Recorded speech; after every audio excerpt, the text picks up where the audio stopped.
Today I have the honor of interviewing Jerry Garcia. He's a hilarious comedian. He has his own HBO special, It's Not My Weekend. He's been featured on Netflix as part of the They Can't Deport Us All. He's constantly on tour, and we get a chance to sit down with him right now before he goes on tour over the next several days. We're gonna go ahead and invite him in. What is up? What is up, my bro? Thank you so much for joining the show. It's an honor to have you on. Appreciate it, bro. Likewise, man. I've been checking out your page, bro. There's a lot of fun stuff going on right there. A lot of very talented people, man. Hopefully I could keep up with everybody else. Thank you, brother. I appreciate that. In preparation for this, I went back and I watched your special last night. Man, I was laughing so hard. You're hilarious, and I love your comedy because it's family oriented. You know, it's family oriented, and it's stuff that if you're a parent, if you've been in relationships, if you're Latino, you can really relate to it. You know, it's with an edge, bro. For sure, family oriented with an edge, bro. Unfortunately, I did say a little too many F-bombs on that, but other than that, it's fun for the whole family. But I think that one of the things that's so awesome about comedy is that through comedy you could say what nobody else could say. Yeah. Right? It's how you say it. It's what you're trying to express. It's a little bit of the vent, the rant. It's the love, bro. It's all the love at the end of the day. You know what I'm saying? Awesome. So what I always love to do is to have the creative that I'm interviewing kind of take us on their journey, like how they first started in their craft. In your case, this is comedy. How did you first start? I started late in my life, bro. I'm actually 43 years old. I got a late start in stand-up comedy at the age of 29, dude. And 2009, it started late 2009. But it was also a lifelong dream for me, bro. Like since I was a little kid, in elementary school, middle school, I won funniest in the yearbooks, funniest in the class clowns, and a lot of teachers telling me, yo, at that time, we're talking about the early 90s, like, yo, you're gonna be the next Paul Rodriguez, you know, you're gonna be the next Eddie Murphy, and so forth and so on. And I enjoyed making adults laugh, man, making teachers laugh, teacher assistants, principals, everybody. I love making adults. I got a kick out of that, man, growing up. So I think that kind of set me up for my career much later. When I got into my 20s, man, you know, life just moves so fast, man. It just goes all over the place. Life takes you to different roads, man, and I had to navigate through all that before I was actually to find my real calling, which was stand-up, bro, which always was stand-up. It just took me a little longer. I mean, I wish I would have. I tell everybody, I wish I started comedy at 20, dog. I would have been so much famouser by now, dog, you know? Dude, you were probably hilarious in school. I would do anything for a laugh, dog. Yeah, I would do anything. I was a guy that would, you know, trip in front of people, like make the noises, the fart noises in the back of the class. I did whatever it took, bro. Whatever it took. That's awesome. So when you have a gift, right? You have a gift to make people laugh. You enjoy it. You always have that inclination. But as you said, you started when you were like in your later 20s. Is that when you first got on a mic? On an actual stand-up, yeah. An actual, like I said, during my 20s, I always wanted to do it. I would talk about it all the time to my friends, to my family. And they would all encourage me, like, bro, you should go. And eventually one of my friends actually signed me up to an open mic in North Hollywood at the Haha. And he pretty much not forced me, but strongly encouraged me to get there. Yeah. And once I was there, you know, I didn't do too good, obviously, being my first time on stage. And it was an open mic. It was my first time open mic in front of only comedians. Wow. At 5 p.m. It's a workshop where you go on practice. And I was there, and I was bad, bro. But I left that night saying, yo, I'm better than this. I could do this. Yeah. It's one of those things like you literally got knocked down, and it was what you're going to do with it, you know? Yeah, you got to start. You just got to start. But I took it very serious after that, man. After that, it was literally a gut punch. And after I went home, like, feeling like shit, you know, not too good. And just saying, no, man, I'm going to get up there again, and I'm going to do this right, dude. And yeah. So did you go back to that same open mic? How was that process? So I kept going to the same place. That's the only place I was familiar with and knew where to go. Honestly, I'm from Huntington Park. Yeah. There are no such comedy clubs out here. Nothing but bars and quinceañera shops, you know, everywhere. There's no such thing as open mics anywhere here, dog. So you have to travel pretty far to Hollywood, which is far from me, especially with traffic. And Yeah. so I just kept going to a place where I was familiar with, and I got to network, interact, learn, watch, observe, listen, Yeah. and just pay attention to all the greatness that was going on at the comedy club. And I got to learn from a lot of really good, strong comedians, and a lot of them started taking me under the wing, and it was just a process from there, dude. Because it's so much more than jokes. It right? is. Yes. There's It the is. timing. I watched, like I've seen you live, and then I saw the specials. I saw you live in DC with Chingo Bling twice. Dope. Twice. Yeah. And you and Chingo Bling and Jesus Sepulveda, right? You guys all worked your way up there, and it was an incredible show. Then the HBO special, then the Netflix, and so I've seen you. And when you watch the craft, multiple times, you realize the timing, the banter, correct, the working the crowd. Can you talk to us about the things that are outside the jokes? I think those are where my strengths come from. I don't do act outs. I don't do voices. I don't do impressions, dog. My strength is my stage presence, the timing, and it's just honestly, that to me comes naturally, because that's how I made people laugh my entire time. It's about the right place at the right time to crack the joke, which could be in class, at church, dog, at work, at the office. That's where I practice, dude. So it's all about the timing, the pace, your tone of how to deliver the punchline, dog. And with that, you can make almost anything funny, right? And so, for some reason, that's one of the biggest compliments I get. I get a lot of that from my colleagues, from comedians. You're like, bro, your timing, your pacing, your delivery is on point, which is a big compliment coming from other comedians, right? It's not just about the joke, but it's about how you present it. And so, how to teach it might be a little bit different. It could be more of a conversation at a show, but it truly is a big part of what I do. Is the delivery, and I tell a lot of young comics, you have to be able to you have to be believable on stage. If they don't believe you, if they don't believe the stuff that's coming out of your mouth, they're gonna shut you down. We got like these guys talking about so I was having sex the other day. Oh, so I was, this and that. It's like, bro, like, no one cares. Talk about real life, about real experiences, about who you really are, and then everything else will come naturally. Yeah, no, that's good. Yeah, and you have a thing that you do where you're doing the jokes and you're setting them up, and it's hilarious. But then you add like your personality, where it's like fool, right? Like you have like your things that are like your trademarks. Little dog, little fool. Develop that. Yeah. So it's again, that's just me being comfortable on stage, being me, being myself, bro, and that goes a long way for any young comic, bro. It's like, I see a lot of young comedians just trying to be somebody else on stage, man. And you can get there as well. There's comics who have succeeded in that way, who are different persona off stage and on. But for me, it's more fulfilling, more natural to just be myself on and off stage, because I always want to make sure that people believe the person that I'm trying to interject on stage. You know what I'm saying? And basically just be myself. And I want to be myself, and I want to make people know this. And people, a lot of times, people tell me like, it's like my cousin up there on stage talking to me, and it's like my friend, like somebody I know, and that's another big compliment. Yeah, it really does feel that way. That's a really masterful skill that you've developed, where you bring the crowd in and they feel like they know you, but they're seeing you for the first time, maybe. Claro. So you start at the open mics and you're going back, you're getting better, you're learning. At what point was like that first bigger show that you had, where you're like, maybe you're with somebody else that's already known? When was that first big show?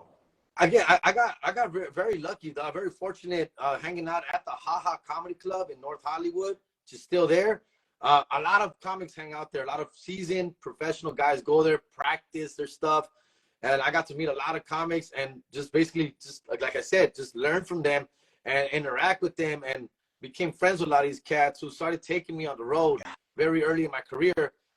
Just like Jeff Garcia, which is a big name in the 90s and the early 2000s, still today does very well. they just bring me on the road, and again, once you're on the road, then it's on, dude. Then now you're kind of being taken a little bit more serious. Yeah. And so I noticed the laughs getting a little stronger and more and bigger and bigger, and so it just motivated me to keep writing and keep working and so forth. Started entering contests, which I started winning. I won like 3 contests within my first year and a half in comedy, and so just winning $500 here and $100 here, and best open mic comic here, and best new fresh comic here, taking down a bunch of little things that just kept motivating me to keep going and keep going. Yeah, no, that's great. And then at what point, do you connect with like Jesus Sepulveda, that you guys have worked a lot together? Yeah. And then Chingo Bling, and you guys go on tour. Like, where does that happen? How does that happen? Man, dude, I mean, Jesus Sepulveda, he's from Tucson, Arizona, Doc. About 10 years younger than me, young cat. And so I met him when I was like 30, he was like 20. He moved out here from Tucson on his own, and he was dishwashing at the Hollywood Improv. Wow. And I just so happened to be performing at the Hollywood Improv. And the story that he says is that he's washing dishes, and he hears this ghetto-ass voice on stage. It's just like, who the hell is that guy? Who's this other beaner on stage, man? And he wants to know who the hell is that? A voice he's never heard of before.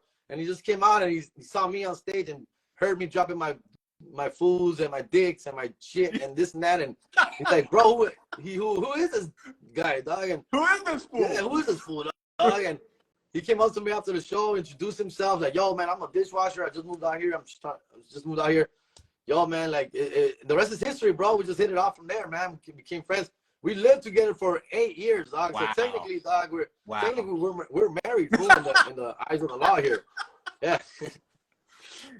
Yeah, because you guys have a lot of skits together. You have things that you've done on social media together. Yeah. That's really cool. We came up together. We helped each other a lot, man. And truly lived 8 years, man. He just moved out last year, dog, after 8 years, man. So it's been a great journey, great ride with him, dog. So, and still today, man, both of us doing big, great things, man. It's amazing. That's awesome. And then, so you guys had a relationship and you knew each other. And then somehow you connect with Chingo Bling. And that's like a tour that, I lived on the East Coast at the time. And that's when I first saw you, when you guys started coming out to the East Coast on the tour. Can you talk to us about that? So Chingo Bling, I met him through Jesus. I think Jesus met him. They had a show together, and Jesus told him about me, like, yo, there's this kid, my roommate, my homie. Yo, he'd love to fucking hang out with us too, dude, and do some stuff. He's funny. You'll like him. And sure enough, he came out to LA. Checked me out also at the Hollywood Improv. I met him at the Hollywood Improv. I was performing there, and he was there. And same thing. He saw me perform. He's like, yo, Jesus told me about you, man. You're funny, dude. Are you interested in like opening for me? I'm like, yeah, let's do it, bro. Let's go. And at that time, Chingo was new to comedy himself, dude. So he was just learning the process of it too. So, but he got a deal from Netflix. Netflix was watching him and offered him a comedy special. And so, he's like, yo, man, I think you guys be great. You guys could open for me on my special, man. I don't have an hour yet. Yeah. I could do like 30 to 40 minutes. If you guys could fill in the rest of the time on that special, it'd be great. And I think that was I owe him a lot for that. He didn't have to do that, man. Right. He didn't have to do that. He didn't have to offer that to us. He could have taken his time, looked at more comics. Sure. Or even just decided to take on the whole hour himself, man. He didn't have to share that spotlight with us. And he did that, man. And I'll never forget him for that, man. That's beautiful. Forever. What was it like? Because that was like the first time you were on like a big like a network. Yeah. The Netflix special. What was that like? Amazing, but it was almost unbelievable, right? Because a lot of times especially when, at least back then, we're talking about 2017, early 2017. During that time, a lot of people were like, "Oh, I'm getting a Netflix deal. Netflix is gonna check me out. I'm gonna record from Netflix. Netflix is calling," and a lot of stuff became nothing, right? So it was one of those situations where like we didn't believe that. Right, it was like, sure. Drops, hey, Netflix is coming. Yeah, okay. Yeah, pretty much. Like, yeah, sure. A lot of that, sure, man. He's like, yo, man, shooting a Netflix special. Dude, me and Jesus were on the same boat. We're like, yo, yeah, we're gonna go shoot it. They can cut us out. They can cut us out of the whole special. They can edit us down to a minute or two. We couldn't get excited until it actually finally dropped. And then they pushed back the date a few times. Pa acabar la chingada. So it was supposed to drop like in March. Y luego que 5 de mayo. And it ended up dropping in June of 2017. And so between March and June, we're like, it's not gonna happen, dog. They Right. were writing, this is bullshit. It's not gonna happen, dog. And just one day, they just emailed us like, hey guys, it's premiering June 10th or whatever it was. Check it out, and it was amazing, dog. So up until then, we couldn't get too excited. Is what I'm trying to tell you. We shot it. We were nervous. We'll see what happens. We had a good time with it. We got paid. We cashed the check. Right. Check was gone. Check was way gone, dog. And then the thing hadn't even aired yet. So, yeah. That's awesome, man. That's amazing. And then after that special, what was the difference when you guys went on tour after that? Huge, dog. Huge, man. We did the whole national tour. Yeah. We had like, it was like, must have been like 40 to 50 dates, possibly within 6 months. Including the East Coast, Miami, New York, Florida, Chicago, all of Texas, everywhere, dog. Place I've never been to. We went to Alabama, dog, and I've never thought in my life I'd be in Birmingham, Alabama one day. And we were there, dog, and it was just amazing. My social media went from like 5,000 to like 15,000 just overnight. It was amazing. Yeah, that's awesome. Amazing. What a cool experience. Doing stuff like maybe on the West Coast, California, Vegas, Texas, that's probably like a vibe. When you go to other areas further away, Alabama, New York, DC, Miami, is it different? Are the crowds different? Very much, very much. But again, I don't rely on that, man. So I don't stick. I don't want to stick to just one kind of genre, food. Like like I said, my stuff's very relatable, family oriented. Yeah. No matter what race, nationality, gender you may have kids. You probably have chances are you have kids, right? Or if you're not a single parent, you may know of a single parent or grew up with a single parent. Your neighbor, your sister may be one, your brother. Yeah. So it's like it's relatable somehow, man. So absolutely. Yeah. So real quick, the Netflix special is not there anymore. The contract ran out. It ran from 2017 to 2021. It was a 5-year contract. So now you can find it on YouTube, dog. You search Chingo Bling or myself, comedian Jerry Garcia. They can't deport us all. I believe it's on YouTube now. But it ran 5 years on Netflix. Yeah, they can't deport us all movie, I would put. Yeah. Because Chingo had like an album called They Can't Deport Us All. Right. Stuff like that. So if you put in movie, you'll find I found it. I was looking for it and was looking for your parts in it. And it was well done. It was a cool idea the way that it was all put together. Yeah, it was not fun. We had fun with the skits and stuff. It was great, man. It was great. That's cool, man. So you continue touring. Now you're known. You're on Netflix. You got that credential. Things can happen, and then HBO reaches out to you. Can you talk about that? Yeah, I keep touring. I started headlining for the first time, so now I'm headlining, and we got eyes watching you now. And sure enough, HBO scouts are out there, producers. Shout out to Edwin Licona, producer of Entre Nos and HBO Latino, and he was out there looking for new talent to put on the HBO Latino format at the time, which obviously turned into Max now. But he came out there, reached out and said, hey, man, we're watching you. We're interested. You're funny. Can you give us 30 minutes of new stuff besides what you did on Netflix, like other jokes? I'm like, I'm ready. I'm ready. Let's do this. And it took a couple of years, 2019, 2 years later, I'm shooting my HBO special, 30-minute special, Don. It's now it took 2 years to actually, from the moment they talked to you to the moment that it came out? Yes. Yeah. Wow. Yeah. It takes some time. Yeah. It's a process, bro. Yeah, it definitely, man. I had to work on a lot of material, practice a lot, and they had to approve some of that stuff too. Man, it takes a while, man. And I think they're looking at other comics at the same time. So and they're deciding, okay, this is the guy, this is the one. Right. They probably have like a schedule. They can't put 20 Latino comics out at the same time. So they're timing out how they're going to do their at the time they were dropping like 3 a year, like every 4 months. I think they're doing a little bit more now. I think like every other month. But I was one of the first ones to ever get that special. I was like the second or third in line. Awesome, man. Congratulations on that. Thanks, man. What a major accomplishment that is. It really was, man. It was definitely fulfilling, man. A lot of hours go into this, man. A lot of hours, lonely nights, road, not getting paid, bar shows, man. It's crazy, man. Roach motels, losing money. Sometimes you're out, like you go out for a gig that's $100, but you spend $600, and it's a lot of that, bro. Self-investment. What a grind.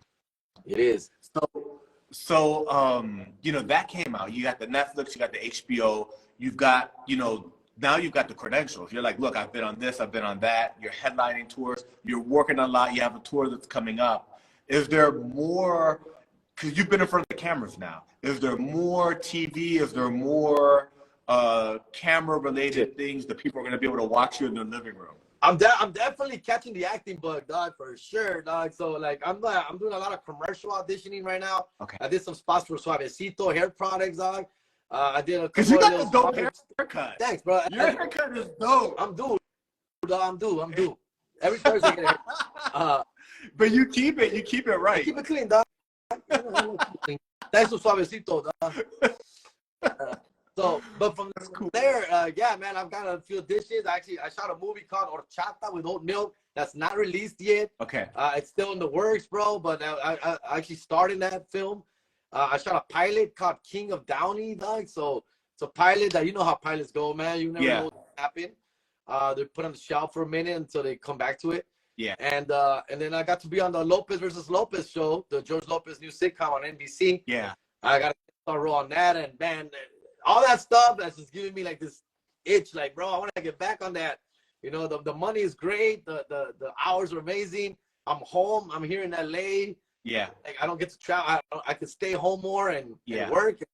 That's what I love about the acting, más que nada. And it's a respectable craft, man. Like comedy, being a stand-up comic and being an actor, two different spectrums, dog, two different species. And two very difficult things to do, bro, for sure. Yeah.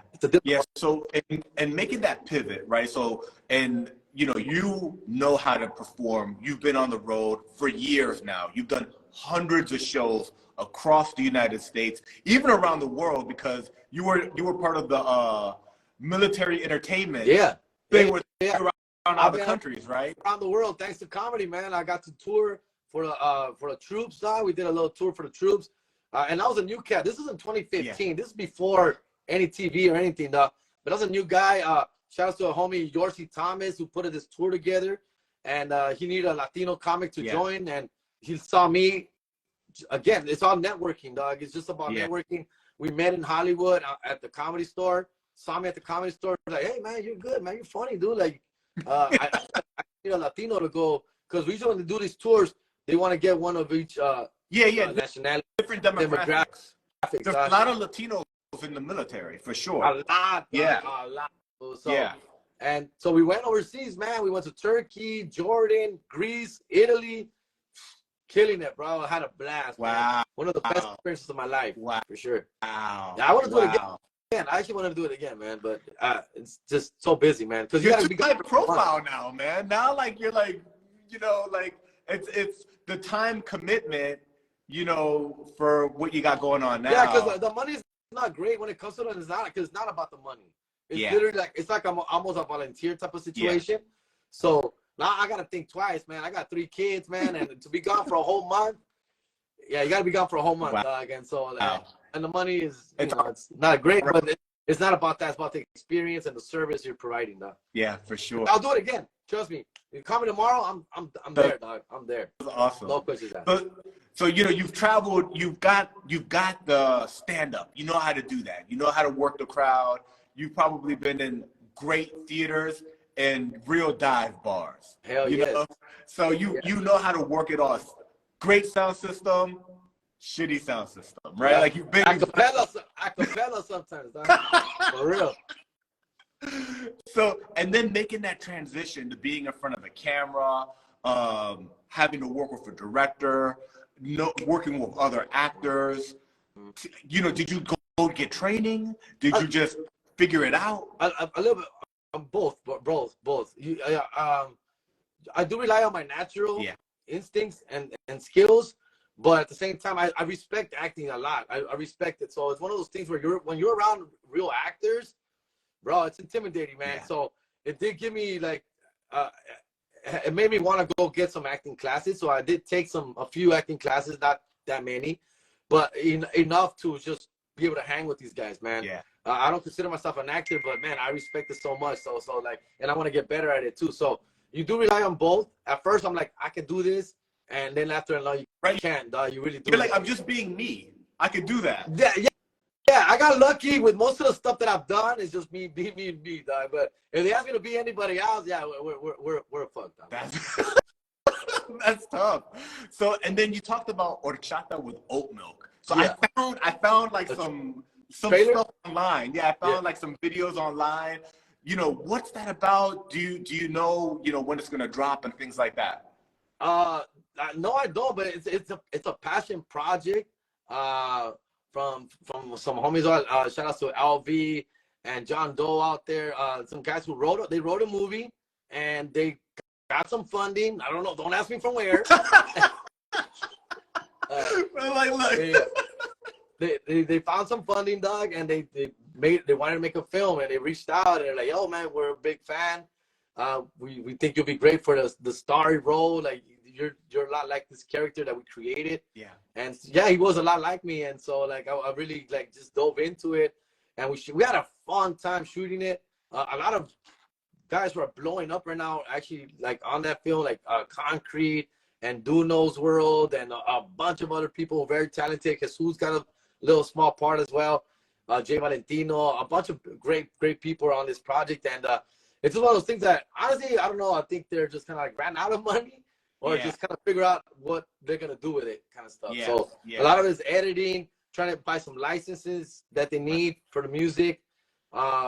It takes a lot to make a movie, dog. So, but it's still it's there, and like I said, it's a passion project. So I know they're not gonna give up on it, dog. Yeah, I know they're not gonna give up on it. That's So awesome. it will be dropping hopefully soon. There's another thing that I found online, and I don't know if it was just meant to be like a skit, but it's with you and Jesus called Narcoleros. Yeah. Well, it is Narcoleros. So Narcoleros is, again, another passion project. They're full of passion over here, dog. Shout out to the homie Michael Gonzalez, a good friend of ours.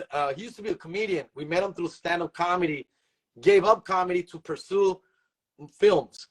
Yeah. And so he stopped doing comedy, but we stayed friends. And so he wrote this movie. He wrote the movie called Narcoleros. Okay. And so he, again, I want to do this film.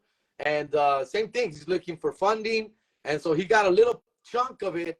And it's like, yo, guys, let's at least create the trailer. Let's make the trailer. And so it can help me get it out to people and get more funding. And so that's where we left it again. Again, it was just a lot of fun doing it. It took like a day and a half. Yeah. And it was fun, bro. That's the shout out to the homie Michael Gonzalez, great talented guy, man. And then you also mentioned the new George Lopez show. Yeah. Lopez versus Lopez. Yes, sir. How did that come about? Man, and again, that was shout out to Jesus Trejo, a comedian, funny man. He's I guess they reached out to him. His casting director, his manager reached out. They're looking for some people to play this role, and he threw out my name and Jesus' name, and we both auditioned. I ended up getting the part. It was just a dream, bro. Got to work with George Lopez, man. One of the people I looked up to when I was coming up, man. The game. The reasons I got into comedy was because of him, dog. Like I wanted to be the next George Lopez, in my 20s. And so, yeah, bro, got a chance to work with him, and it was a great experience, man. Yeah, and it's another, like on your resume. I've had these, I've had my own HBO special. I've been on a Netflix special. I've been on the Lopez versus Lopez. It's like you're building up so that you can continue to work in front of the camera. Yeah, I just hope the IRS is not on. Other than that, dog, yeah, we can say that out loud. If not, it's like they were all unpaid. Yeah. All volunteer work, dog. All volunteer work. That's awesome. Yeah, another feather on the cap, bro. But there's just so much more, dog. Like there's just so much more to accomplish out there. It's very motivating, dog. Just to keep going, dude. Yeah. Yeah, you mentioned a lot of the connects are coming from different people that you've met on the road, that you've done comedy with. What comedians influenced you coming up that you were like, dude, this was like the dude I used to watch all the time? No, without a doubt, as I mentioned, it was George Lopez, dog, for me. Yeah. I'm 43 years old, bro. So I've seen it. I've seen like the process of George Lopez's career, dog. Yeah. I'm from LA, born and raised, dog. I actually got to see George Lopez when I was 17 years old, man. I got to go to the Ice House for the first time. So happened that I've been telling everybody I want to be a comedian since I was a little kid. Yeah. So I have an older sister that at the time, she's like, yo, man, we're talking about this 1997, dog. Right. And she's like, yo, I'm going on this date, and this guy's taking me to a comedy club to go see George Lopez, who I had never heard of. Right. It's 1997, dog. Yeah. And I'm like, yeah, well, cool. Yeah, like, I wish I could go. I'm 17, dog. Why are you flexing on me, kind of shit? She's like, he's actually a cop. He's a cop, and he says he could get you in. Like, you could join us. You could come. And I'm like, F it, I'm down, bro. Like, I'm fucking down. And again, never heard of him, never seen him, no internet, nothing, dog. Like, I get there, bro. I South Pasadena, 17 years old. Watched George Lopez for the first time, and my life just I'm mind blown, bro. Wow. Like, what the heck? And I tell people, man, I'm like, bro, like, this guy, like, at the time, my joke is I tell people is like, yo, I just saw the funniest human being alive, but unfortunately, he's never gonna make it in this world because he's too dark, he's too sweaty, he's too paisa, he's too nopal. Unfortunately, no one will ever see the greatness of this man. He'll never make it to TV, is what I say at the time. When I was 18, 19. And of course, he proved me wrong. And thankfully, he did, because that's how I always thought. I never saw people like him on TV or on any spotlight like that, bro. So, like, once he made it, it was on. Like, it was on. I could make it to that. You know? Yeah, that's amazing. The George Lopez show was so important, I think, because it showed the dynamics of a Latino household. Yeah. You know? And that wasn't captured on mainstream TV. Never. And I mean, it ran for so long, and it just touched so many people, and it was great. It was funny. At the end of the day, it was funny, dude. Yeah. That was a key. Because sometimes, man, shows are just not good, bro. And even if there are old people shows, it's just not well written, not well produced, not well directed, not well acted. It happens with any show, not just Latino shows. Yeah. But this one, actually, everything came together. George Lopez's comedy with real great actors around him. Yeah. Real producers and real writers supporting it. Yeah. Dog, that's all it was, bro. Everything he does is at a very high level. Yeah. Yeah, he does it right. Hell yeah, man. So in addition to your comedy and your touring and the acting, you've also had several different podcasts, right? You had Tragos Amargos. Yes, sir. Can you talk about Tragos Amargos? Tragos Amargos was a passion project. Yeah, it's cool. It's a cool project. Yeah, it was very dope. Shout out to the homie Sammy, his madre, and of course Fernie Rodriguez, my co-host. It's an idea that just they came up from just talking or hanging out. Like, hey, dude, like, I love Mexican regional music. Yeah. Canciones, música regional mexicana. Yeah. Trying to say that right. My favorite, dog. And so I always talk about it. I like to translate it. I like to have fun with it. It's always in my car wherever I go. It's my safe place, you know. Los Bukis, Los Tigres del Norte, Caminantes, Temerarios, Juan Gabriel, dog, you know, John Sebastian, bro. Those are that's me right there. And so I wanted to do this podcast. It's just breaking down a great idol, Mexican idol music, and just, I don't know, I'm just a fanboy, dog. Yeah. So it's not like I don't get too much into their details and all that stuff, but I just talk about what I know and what my passion, and it shows. Yeah. You know? Yeah. It actually shows, and it's really cool how you would go in and show these songs. Like, you know, they've got this catalog, this is their story, but these are the jams right here. These are the bangers right here, dog. And yeah, it's a little bit of that. Bangers that people maybe not as mainstream either. Yeah. So, and we touched on the famous songs as well. Of course, you have to ignore Volver and Por Tu Maldito Amor. You know, you can't ignore La Puerta Negra and stuff like that. You have to talk about that, right? But we also talk about everything else that comes with these people, man. And they're idols, bro. They're idols of mine. Well, and you're hilarious. So, like, you know, like, there's jokes in between. Yeah, of course. We have fun with it. I love, you know, there's a lot of rapey vibes on these songs as well, you know? So a little bit of that. And so we have to touch on that a little bit.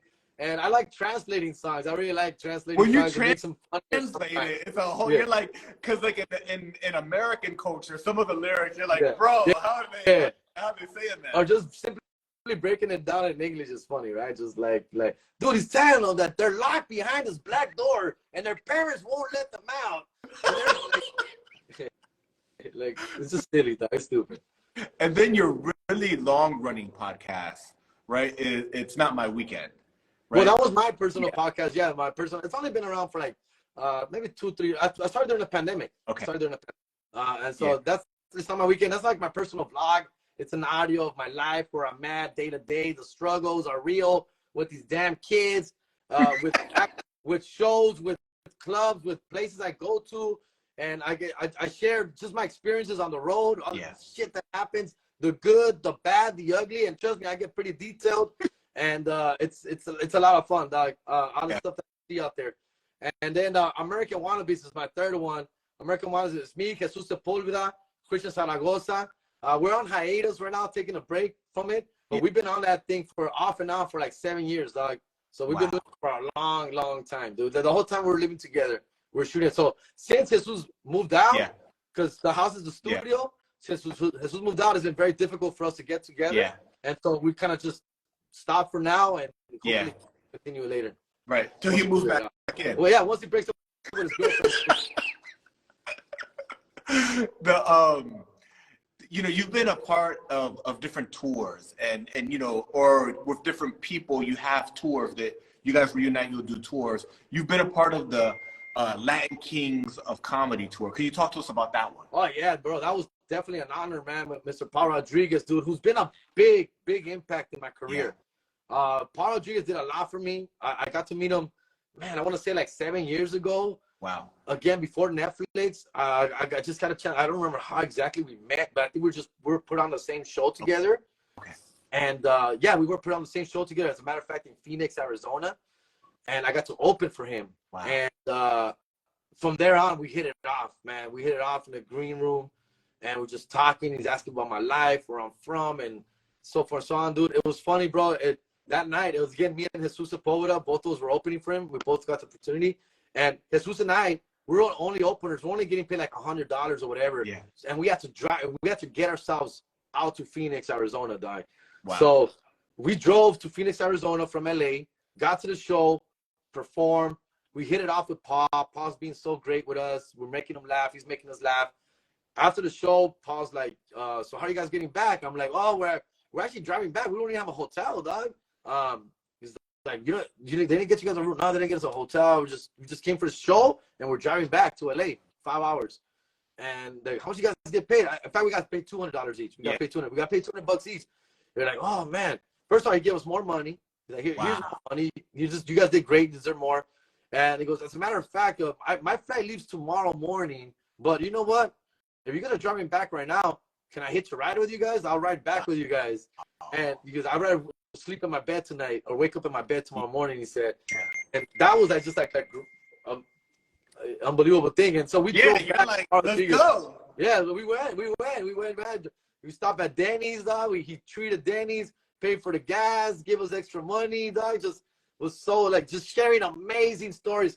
Paul Rodriguez has the most amazing stories. Right, because he's been in it for so long. And the Hollywood aspect.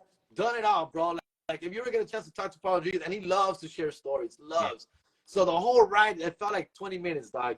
The 5 hours felt like it went like this. Wow. And we just had a blast. And ever since then, we connected, and he took me on the road, and I started featuring for him. And like he paid me like no other comedian that had ever paid me, like 5 times more than anyone else had. And a beautiful, beautiful man. And not only that, advice and everything they gives is Paul Rodriguez. So he invited me to be part of the Latin Comedy Kings of Comedy. That's awesome. Yeah. Who else was on that tour with you all? Medina, Alex Raimundo, some of the originals and some of the new guys. Johnny Sanchez.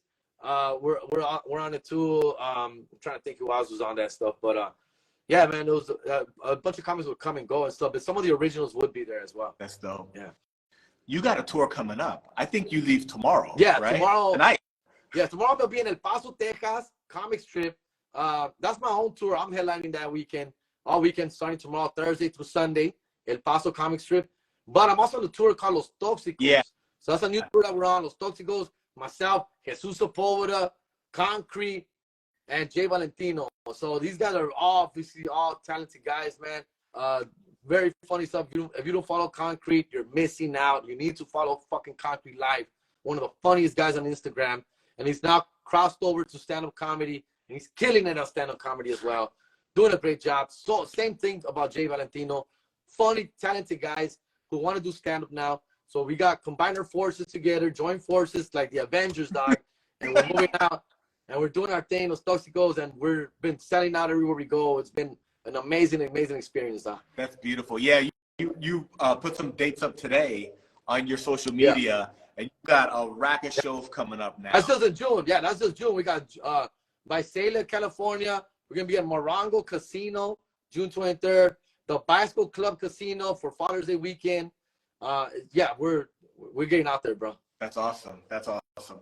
You know, we talked about your stand-up comedy. We talked about, you know, different work you've done with TV and that you enjoy that. You're looking for those opportunities. If people want to contact you, if they want to somehow book you for stand-up, if they want to work with you as an actor, what's the best way for people to contact you? You can hit me up directly. I check my Instagram more than anything else, dog. Yeah. You know, I don't really do the Facebooks and the Twitter. I just go to Facebook for the bad news, dog. And right, and just let's see who passed away, whose money we got to raise for, and but Instagram's where I'm at most of the time. Instagram, and of course you can email me as well at comedianjerryg@gmail, or find me at Instagram comedianjerryg, dog, at Instagram, fool, and just yeah, a lot of fun stuff there, dog, and hopefully come along for the ride, dog. Absolutely. You have a website that's comedianjerrygarcia.com. Yeah, comedianjerrygarcia.com. That you can find all my tour dates, all the tickets there for all my upcoming shows. Albuquerque, I'm coming. Las Cruces, El Paso this weekend, dog. We got Merced, California coming up, bro. We got Houston in August. We got Arlington, bro. It's just filling up, bro. So yeah, definitely staying busy. That's awesome. Bro, is there anything else that we haven't plugged yet that you want to tell the people? My landlord, man, I'm sorry. I know it's the 6th already. It's already June 6th, but trust me, before the 10th. It's coming. It's coming. I promise you. I promise. Jerry Garcia, I want to thank you. I want to thank you for showing up on the show, for all of the comedy that you've been doing, for how you put Latinos up here, and for everything to come for you, bro. The best is yet to come. Anybody wants to do comedy, fool, make it happen. Don't wait so long, fool, because, you know, that shit flies by, bro. But do it, dog. I just tell everybody, do it. If you need any advice, you can always hit me, Jerry G. Always. There it is. Jerry Garcia, thank you so much, bro.